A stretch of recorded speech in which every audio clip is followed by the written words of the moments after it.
People texting me. Right, yes, we're live on YouTube, and I'm back with Kenny Ken, who has agreed to come on my channel again. Thank you so much, Kenny. Good evening. How are you, sir? Oh, it's my pleasure to come on. You know, it's a massive game. We've had the euphoria of an excellent performance against Leicester, where everything went right from us, from goalkeeper, defence, midfield, and attack. And now it's Liverpool, the best team in the country for me, playing the best football and the best team in football. So I can't wait. Especially now after the Man City result yesterday. Jeez, man. And you're going to be at the game, I understand. Yes, definitely. I've got my season ticket. We should have played them last 3 weeks ago, but the game got called off because Liverpool got to the Carabao Cup final. It was, ironically, they won against Chelsea. So, you know, they've carried on their good form. Yeah, and you're worried about tomorrow, I guess, because I am. I'm worried. Yeah, you should be, because, you know, this is not the Liverpool. They're a good side, an excellent team. They're for me. I don't know. I think they could win the league if they beat us and then beat Man City. I don't know about you. I think they're good for the title. Well, they'll be on top by goal difference, but then what happens? The pressure be on them now is that they're on top by goal difference. Is that they've got to keep winning. Like, it reminds me of 3 years ago when both Liverpool and Man City were challenged for the title, where it was one Man City got 98 points, Liverpool got 97, but from about probably late March onwards, they won every game. Both of them won every game and put each other in the pressure. And it was like very exciting. But, you know, it was one of those things where Liverpool lost less games to Man City, but they dropped points at the wrong time. Maybe got a few draws. But this one's just going to be exciting. Liverpool got their mojo back. You know what I mean? From when they won the league. And this. I think this is going to be like a game that we haven't had. This is going to see what Mikel Arteta is really about. We need this game, but, you know, because people like me, you, Lee, and a few others are not convinced by Arteta. I'm not at all. We need to be convinced that he's ready for games like this. Yeah, and because we've had, to be honest, mate, we've had one game a week, and that is just, you know what I mean? It's just no excuses with the teams we've been playing. So I don't know. I'll take a point tomorrow. I don't know about you. I'll take a draw now. If you offer me a draw, I'll take a draw. You know what? If you ask me when they beat us in the League Cup semi-final, of course I say a draw. But I think what happens is that it's a mentality thing, really, isn't it? Really, obviously, the point will not be harmful to our quest for the top four, because I still think we've got a bit of a cushion on the other side. However, in terms of mentality, the mentality Arsenal need to, you know, basically like to portray and have within has to be not just for this season but moving forward. So you have to have a situation where we play whoever we play, we should be trying to beat, and we should be expecting, you know what, we should have this attitude that if we play to the best of our ability and we, you know, like I said, execute our plans from training into the game, then we should win the game. And I think that's the attitude we've got to have. So I know a lot of people are saying this should be a free hit, but if you won all your games... don't say free hit. Don't say free hit. It's no, but if you won all your games, which Arsenal have done, the last 5 games in a row in the league, then, you know, it's logical that, you know, you should go into any game with confidence, including Liverpool. And so you're quietly confident. You're slightly optimistic. I'm a fan, like you. Yeah. You know, it's not for me. All the sort of like worries, they say pessimism or, you know, like cautiousness should come with the fans, but the players shouldn't feel that.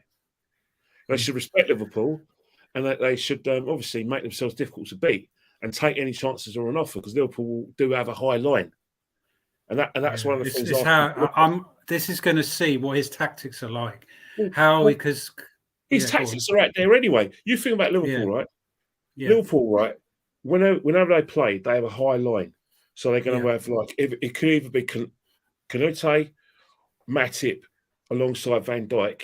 Then they'll have the fullbacks. Matip and Van Dijk are something else. Yeah, even so, you've got the fullbacks. They play a high line. So if they play a high line, we have to be able to get past that high line, and we've got a lot of pace in that side, so we can try and exploit them like that. But the thing about it, it's very hard to get past that high line because their midfield won't allow us to play the ball out of the back. Yeah, and that's where we've got to try and be able to do that, is to get the ball out wide and exploit high line. But the thing with Liverpool is that would you? I don't know about you, but I would love to see Smith Rowe and Pepe play. I just think their pace and trick. I think the problem is that psychologically. Do you think he's going to? Is he going to stick with the same team?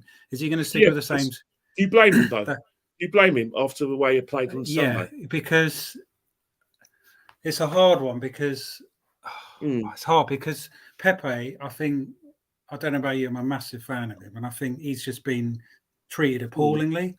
He's been there's a player there who can score a goal or assist every single game, and I'd like to see him up front. I don't know. I just think him instead of Lacazette. I don't know. Just the thing about it, because we need. The thing is, you got a problem with that theory. Yeah, the reason why I think you got a problem with that theory is because if you look at Lacazette, the Watford game, he was like prominent there. Both those two excellent goals. In fact, all the goals we scored were excellent. But those, the goal from Saka and Martinelli's goal, it was him who held the ball up, and then again he scored a penalty. So, in layman's terms, if we were taking off our, Arsenal head and our preferences off, and we looked at it from a neutral side, because if you go by his last two games, he has to start. Even though we know that Pepe will give us more against Liverpool, will probably open the door. That's the thing. My thing, I think Lacazette. Look at Van Dijk and Matip. They are giants, that's it. And that's what I'm reason because Pepe is tricky and that's he can get past them. You know what I mean? And Lacazette, he's going to hold the ball up. He's going to fall over. He's going to he's very. But against those two defenders, I just don't think he's the right player. See, there's other questions as well, Alex. As well, you look at the midfield as well. Thomas Partey has been our best player. Man, wow. This is a big test for Thomas, though. This is a big test for Thomas because you've got Fabinho, Henderson, and then if Henderson don't play, they've got the thing is Keita. So that midfield is going to be a massive taste for Thomas. So and like Odegaard as well, he's getting a lot of plays as well. This is the game where we're going to know more about how far we've come as a football club. But do you not find a party has to do two men's job in midfield? And what I'm talking about. Yeah, but the reason why he has to is because you don't want Granit Xhaka anywhere near the football club. He hasn't got the mobility, and he's probably looking better, and he's better for us if he's playing further forward. Further forward, that way he can get closer to Odegaard and release him, or Partey can do it from distances. So in that respect, it works like that. But against Liverpool, there's no way you want Granit Xhaka anywhere holding his position because he'll get. Would you start Lokonga?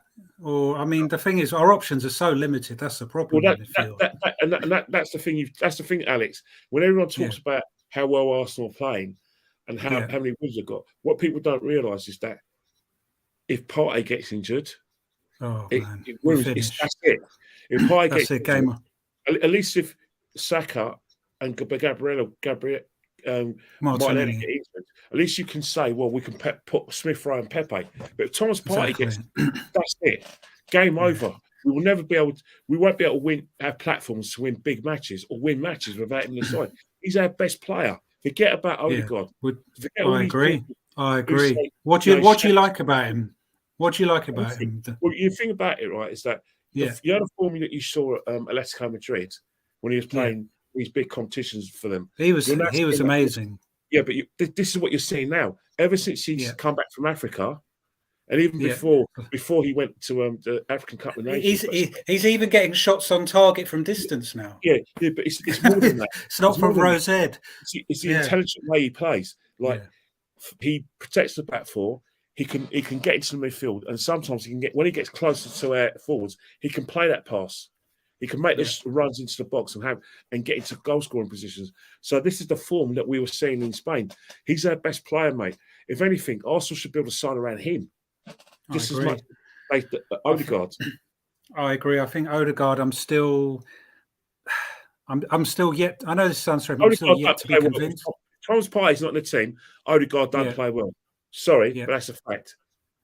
Partey's got everything. He's the complete midfielder. And if he adds more goals to his game, which he did with Atletico, we've got some player. You know, another thing about Thomas Partey as well is that if you were to say to any fan, neutral, if they were having a fan debate, and they would be asked the question, which player, midfielder from Arsenal would you want in your team? Yeah, they'll say Thomas Partey. If you ask the question a different way and say, right, can Thomas Partey play for any of the top 6 sides? Easily, yes. Yeah. For instance, he can play for Tottenham because he'll improve Tottenham. Man United all day long, he'll improve them. Liverpool easily getting that team. Man City getting that team. Chelsea will get that side. So that's how good Thomas Partey is. Now, you can't say that about Odegaard. If they ask the question, would Martin Odegaard get into the top 6 sides? Tottenham, yeah. Man United, maybe. Chelsea, no. Liverpool, no. Man City, no. But Thomas Partey can get into all of those teams. What do you think to this comment? I agree. Even without Salah, they still beat us with Diaz or Jota. I agree with him because Liverpool haven't got. For instance, Liverpool haven't got like a front 3; they've got a front 5. That's scary. That's so scary. I don't want to scare you, Alex, but I'm just being honest. It's the reason why you got me on because I'm going to be honest. They've got a front 5: Diaz, Salah, Jota, Diaz, what a player! Mane. Come on, man, a front 5. Was it going to be Is it going to be a hiding tomorrow? It could be a hiding. Look, let's be realistic. If Liverpool click and play to the best of their ability, they'll beat us. If Liverpool don't click and play and play 80% of their ability, they can still beat us. If they play badly, they can still nick a win from us because they've got that front 5. So they're gonna have to be awful tomorrow. Right, the thing with Liverpool, right? Yeah, they got loads of options in midfield. Got loads of options in defence now. They've got a good number 2 who can come in for Becker, Alisson Becker. The only problem they have at left back, they've got a good left back to come in for Robertson. The only problem they don't have is that they don't have Nikhil Williams, who's got the Fulham on loan, to cover Alexander-Arnold. That's the only place they'll be weak. If Alexander-Arnold gets injured, that's what a problem to have, right? It reminds me of Arsenal, isn't it? Back in the day. Yeah, I know. They only got one position where they're vulnerable. Yeah. Apart from that, they've got no weaknesses, Liverpool. None. So, I mean, you're just predicting a Liverpool win, obviously. Logic. Football says yes, but shocks do happen in football. Yeah, it'll be an upset if we beat them. Some love here, Kenny Ken, the legend in the house. Yes, he is a legend. Thank you very much. Yes, I'm just being honest with you because you want me to be optimistic, and I am being optimistic because of the way we've been playing. But I'm just saying now, Liverpool and Man City are on a level that a lot of Arsenal fans can only hope for. And this is a great point. Yeah, Kenny, this is a great point by Warren. We've only won one game this season against Liverpool, Chelsea, Man United, Liverpool, and Spurs, and that was Spurs at home. And we haven't picked up a single point outside of the Spurs game. Arteta's results against the big teams is horrendous. Well, that's the thing. That's the thing. What was Warren, and the same thing, Alex, as well, is that this is the game where we know more about where we know where the team is, and even if we lose this is where we have to learn something from Liverpool about the standards we need to compete. It's no good saying that he's building something different. He's accelerated the process and somehow got us on top 4 fight, which means people like myself, Warren, you, Lee Gunner, Northside, Jez, and all the people who would definitely have reservations about this manager. This is the expectations. There's no good saying next season, trust the process. Learn from Liverpool. If we beat Liverpool, that's fantastic. That means we turn another corner and we've got another tick to our bow that we can beat the big teams. But if we don't beat Liverpool, we have to think further on and say, right, this is what Because Liverpool are doing, and what we got to do better. Another thing, our games in hand are against all the big sides. Well, that's again, that is where what I'm trying to say. That's where we have to learn something. Like, for instance, if you look at the games we're having live on TV, Chelsea away, that's a learning game because we never really traditionally do too well at Chelsea. And then you've got West Ham who are going to compete for that top 4 without, and they're not going to be. Have we got West Ham as well? Have we got West Ham as well? We've got West Ham on the 1st of May, Sunday the 1st of May, and then there's another one. There's another game we've got to look forward to as well. Man United on the 23rd of May. So you think about it, right? You think about the games we have. We've got Liverpool tomorrow, and then we've got Aston Villa, which is a bit tricky, and then after Aston Villa we've got Crystal Palace. It's tricky, and then after that it's Brighton, who we should beat. Then we've got Southampton. If they're in the cup, we beat them. And from the 23rd, from the 20th of April up until like the 1st of May, we've got Chelsea, Man United, West Ham. 3 games, all 6-pointers, right or wrong. Yeah. So we, this is why top 4. I'm still not sure, because if you look at the teams we've beat, we should be beating them. We should be beating all of them. Yeah, but don't you think that's a time when Don't you think that's a time when people like myself, Warren, Lee Gunner, Northside, Jess, we're all within our rights to make adjustment and assessment Arteta. If Arteta if he beats Chelsea, Tottenham, Liverpool, Man United, I'll be like, he's turned the corner, isn't he? He's turned the corner because he's won at Tottenham away. He's beaten West Ham away. He's beaten Liverpool at home. He's beaten Man United. So he has turned the corner. But if he doesn't turn the corner, then we're going to have reservations of thinking, right, this is where he has to improve. Or if he can't improve, we'll get someone else in who can beat these teams. This is. It's all about titles, mate. It's all about titles. I think all the people slag us off have to realise one thing. We're brave enough to say we have reservations. We're not sure about him. You guys who praise him, the minute he loses a game against one of these guys, you'd be wanting him gone. Yeah. So, prediction for tomorrow, Kenny.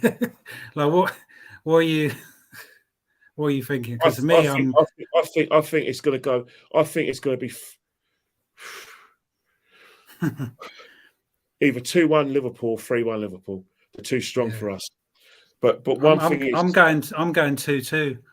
I don't know why. I'm going 2-2.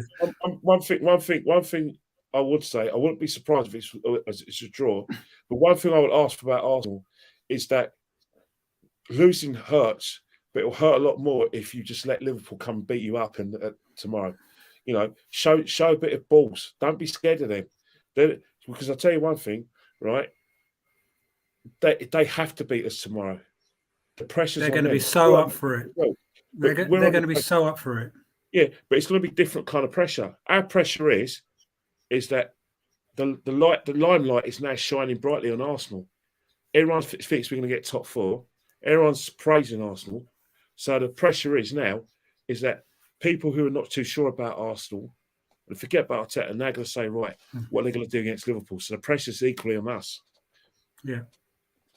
So I don't know, it's going to be an amazing game, and I think it'll be end to end. And I think we're on with the players have clicked. We're going to be watching it. I watch it at home, unfortunately. Do you get your son coming to walk in front of the TV, or do you? No, he watches with me. No, he watches it with me. Oh, he watches. He's 9. He's going to be 10 when we go Mexico. Come on, mate. Is he like football? He plays every weekend. Saturdays and Sundays. Is it just the one child you have, or you got another child? Yeah, just the one. Have you got just one child? Yeah, just one. Yeah, one boy. But he loves Arsenal, but he doesn't like the football because of Arteta. He said he don't like it. He just wants. He watches Arsenal. We're back in. He likes looking at Henry and Bergkamp. The videos you show him back when we speak. Yeah. I make sure. I like that. Man, his standards are high. He wants to see. Yeah. Should be. So I'm trying to teach him. Are you the same as well with yours? Well, I've got two daughters, and I'll tell you one thing: my daughters are in everything except for football. You know, Oh, sorry, mate. they're more likely to be watching Netflix or Victoria channel. Sorry, Victoria's channel rather than watching the football with me. You know what I mean? That's I've got the luxury of being in a home where you've got more than one TV, because it's when you're in a family full of women, it's not nice to just have one TV. I tell you now. no, we've got a couple of teams, but yeah, if it's football. If Arsenal's on, he watches it with me. He wants to know when it is, but he struggled with the football because sometimes it's been awful under Arteta. I know we're playing well now, but it's not been nice to watch, has it? Yeah, and I think that's where people who slag us off need to remember one thing: is that we had for most of his reign, we had valid points and valid reasons for our our desire for a new manager. We have valid reasons to criticise him. Many reasons. He's a cat with 9 lives. Yeah, and Arteta's a cat. Face it, the majority of his reign has not been a pleasure to watch. That's just factual. No. It hasn't. You know, and he's gotten away with so much. I mean, definitely. the man for me, he's unsackable. He's unsackable. Yeah, but that's because our fans, because our fans, especially a lot of them who sit on the fence, said, "Oh, we want to back the manager." They're now feeling they're vindicated, but the season hasn't ended yet. Yeah, there's still how many? Is it 12 games? 12? Oh, yeah. Well, 12 games to go? Yeah. I look at it now. You know, people say that we're in good stead because of the fact that we got one game a week. Yeah, that's fine, but you still have to win those games, you know, and you've got to, as much as you feel you're going to be fresher, you've got to remember one thing, right? As you mentioned before, Tottenham away, for some reason, right, as inconsistent as Tottenham are, they're still within a reach. And you know, they don't traditionally do well away from home against Man United and Liverpool. If you take away the Liverpool game, they got games where, you know, theoretically they're winnable, and that includes us at their ground, because we never ever do well at Spurs. We haven't beat Spurs. When are we playing them? We don't know. We don't know. Knowing Sky, you and I know that it's highly likely what's going to happen is the last game of the season is going to be on the 22nd of May. Now, in between that, if all the games to be announced, you know that theoretically May or even May is going to be a time where they're going to fit in the Tottenham game because they want a sort of bonanza, you know, 6 pointer between Arsenal and Tottenham, or Arsenal, in order to get top 4 football, they got to go to White Hart Lane, live and exclusive on Sky. You know this. No. Do you see us? I know, but do you see us getting higher though? Do you see us catching Chelsea even, or not? Keep winning, we can keep winning, but then again, you've got to remember one thing: Chelsea are a very good team, and they know if any team knows how to get themselves out of trouble and get them. So do you want to touch on Chelsea, the whole thing? I mean, how do you see it going? What we can say about Chelsea, what it is now, is that, you know, they need a new owner fast, because there's going to come to a situation where, you know, they have to be able to operate, and the only way you can operate as a football club is by selling your customers match tickets for games, especially future games in Europe and the FA Cup and the league, and merchandise. You can't operate any other way. It just can't happen. You can't rely on. It's just. It's because the government are basically asking Chelsea to live off their savings and giving them a kind of like a match day cap. It's not possible. You can't be a top class European club on about $500,000 budget per home game. It doesn't work like that. I think the government, in line with Chelsea, has to be reasonable. It's all well and good getting kudos by, you know, beating Chelsea with a stick, because a lot of football fans don't like the way Chelsea have, in their eyes, operated. But let's remember one thing: the sanctions are meant to be against Roman Abramovich, not Chelsea Football Club, and the government has said this today. The thing is that they needed a buyer, and they're getting bids by Friday. If they don't get the bids in, then they need their trust to see if they can release some of the sanctions so they can operate. As we speak, the FA trying to get the Premier League and Chelsea and other clubs to speak to government to see if they can allow Chelsea to sell their remaining tickets for games at Stamford Bridge and allow away fans to go, because the government have specifically said yes, they're going to be sanctions against Abramovich in terms of the club, but they said they don't want football fans to suffer and Chelsea fans to suffer. So if they mean that, then they got to release some of these sanctions, allow Chelsea to release more money for them to operate a match day, and release and allow fans these games. Yeah, what I don't get why some Arsenal fans are laughing at Chelsea, because Chelsea will be all right. They'll be all right. Yeah, but the reason why Arsenal fans laugh at Chelsea because it's banter. You got to remember one thing. Yeah, it's all about clickbait with social media. If you want to get followers on social media and get some sort of recognition, i.e., just say one thing: I hate Chelsea. I'm glad they're suffering, and laugh. You'll get about 50 new followers and I get about 1,000 likes. I've seen some accounts, right? Yeah, who've got very few followers on Twitter. But the minute they get their story out first, i.e., slag off Chelsea first, and it trends. Which, remember, one of the things that gets you noticed on social media is if there's a trending topic and you're part of that, and you follow it, yeah, and you don't speak your mind. You're not speaking your mind. You're just So, for instance, a lot of people get followers and likes because of they talk about the Arsenal or they talk about Arteta and they're positive. So when that topic trends, people will read that topic and like it. That's what people are in for.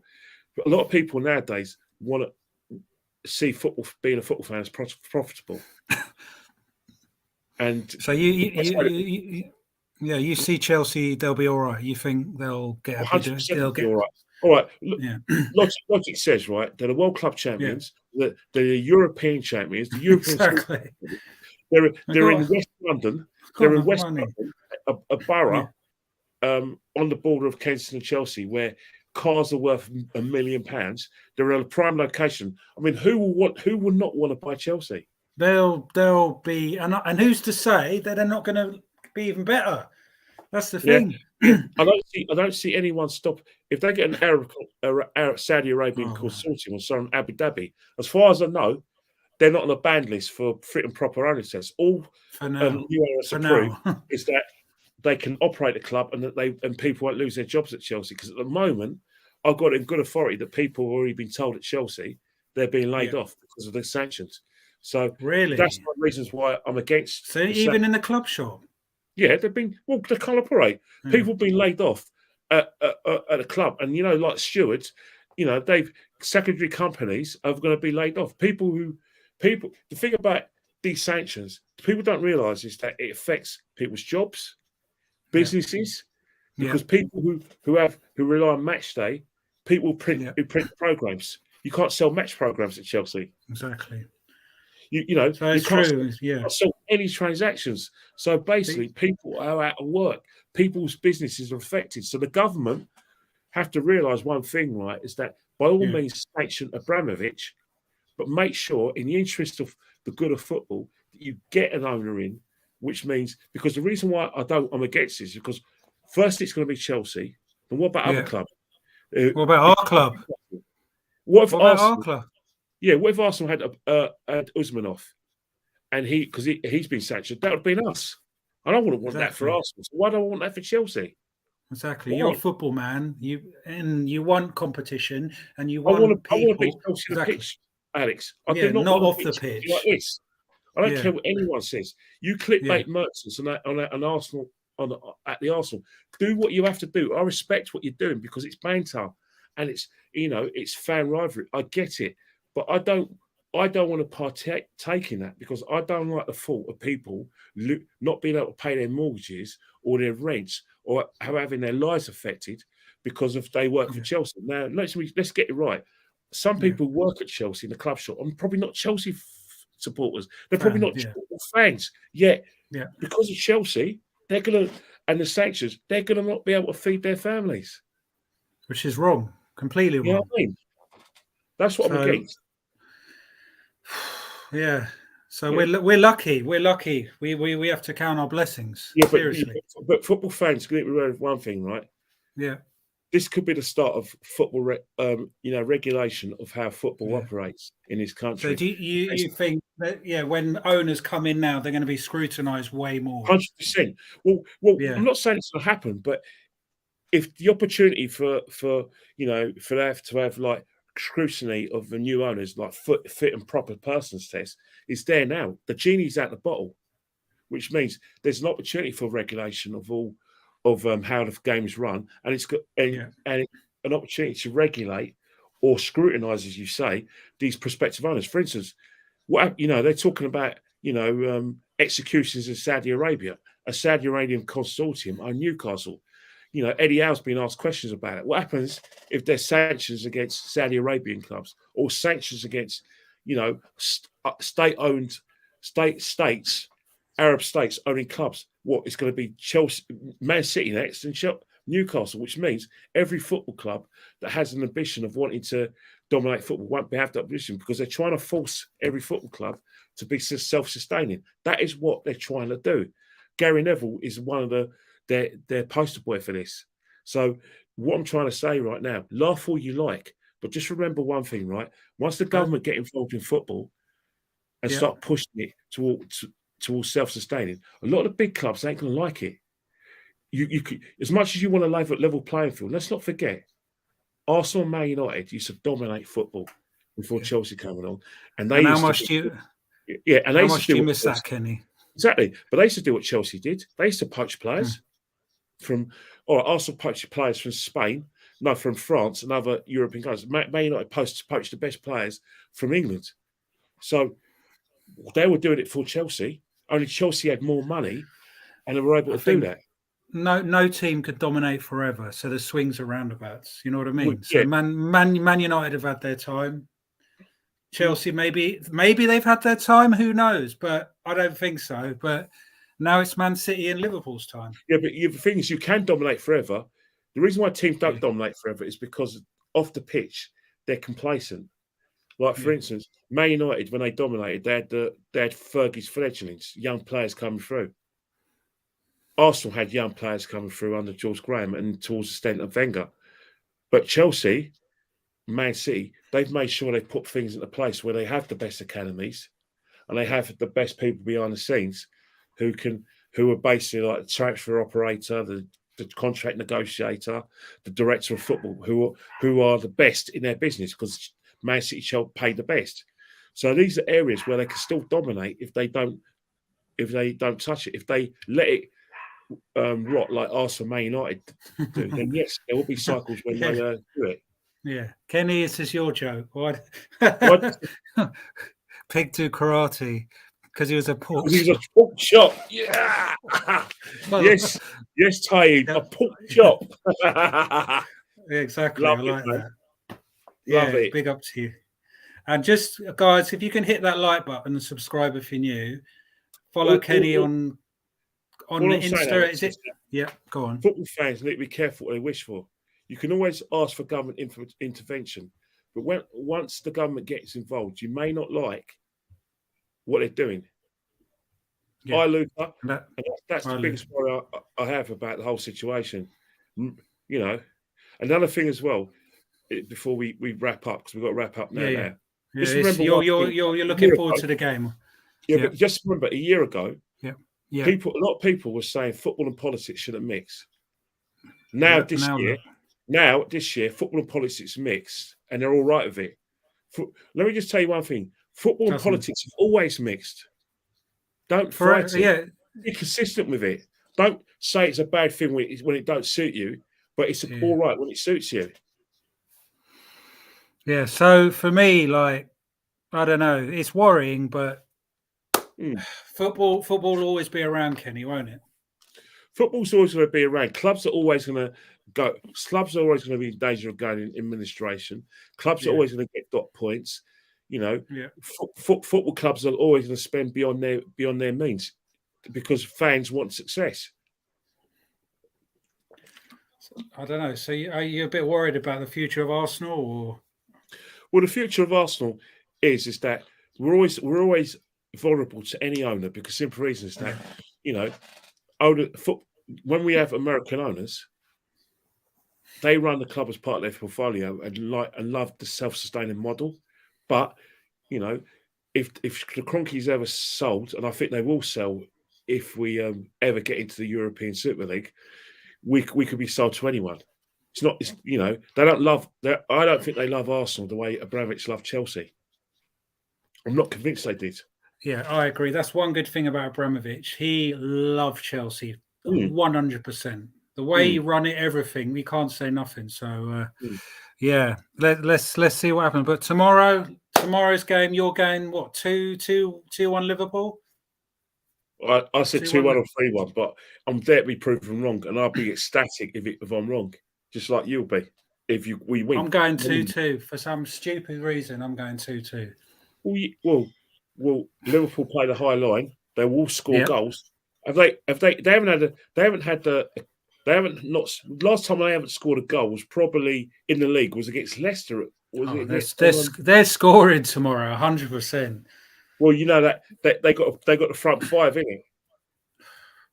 Who do you think will play for Liverpool up front? Salah, he's fit. Yeah. Salah, Mane, and Diaz. So Firmino and Jota will be on the bench. Yeah, because I think for some reason he has to. He wants. He's got the pace of Salah. He's got the pace of Mane, and he's got the pace and quick running of Diaz. And also Diaz works hard off the ball. So because he works hard off the ball, I think, and it enables Liverpool to play their football at pace.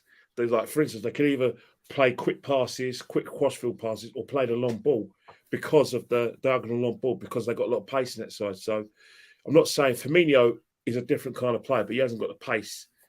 And you know, Jota's is basically got a bit of pace, but he hasn't got a strong pace and trickery like Mane, Salah, and Kenny. So what a great problem to have! What a great problem to have, eh? Well, I wish it was our problem. Wish we had that problem. When did we last have that problem? About 18 years ago. Yeah, with Petit, with Henri, Perez, and Lundberg, Perez. Yeah, Dennis, Wiltord. It's depressing, isn't it? Yeah, that is it's a long time ago. So, but yeah, I'm going to guys. If you can also before we go, follow Kenny on Insta and Twitter. It's on Kenny Ken 1972. Is that correct? Definitely, 100%. Is that correct? Kenny Ken. Is it at 100%, Kenny Ken 192? Is that right, That's Kenny? 100%, mate. Yeah. So and who's going to win tonight? Is it Atletico or Man United? Atletico. Yeah. Atletico or Man United? Man United was sneaky because they got Cristiano Ronaldo. You still there? Yeah, I'm still there. Hello? Cristiano Ronaldo is going to win it for him. Hello? I'm still there, mate. Exactly. Right. I think is it. Yeah, Cristiano Ronaldo will win it for Man United. Oh no, I think. Hello, sorry. I'm still here, mate. I think I'm frozen. I'm frozen. I think I'm frozen, Kenny. I don't know. I'm fine. I can hear you. Hello. I'm okay. But, you know, for all the viewers are watching, Man United are slight favourites because of the Cristiano CR7 effect. So you'll think Man United will go through? I'm convinced of it, yes. Yes. So, right, I'll let you go and enjoy the game, Kenny. Thank you so much for your time. Thank you, I really appreciate it. And hopefully you can go and make Arsenal win tomorrow. I'll do my best. I'll see you later, Alex. Okay, then. Thanks a lot, and you take care, mate. And I'll see you soon. See you later, mate. All right, mate. Okay, cheers. Bye. Bye.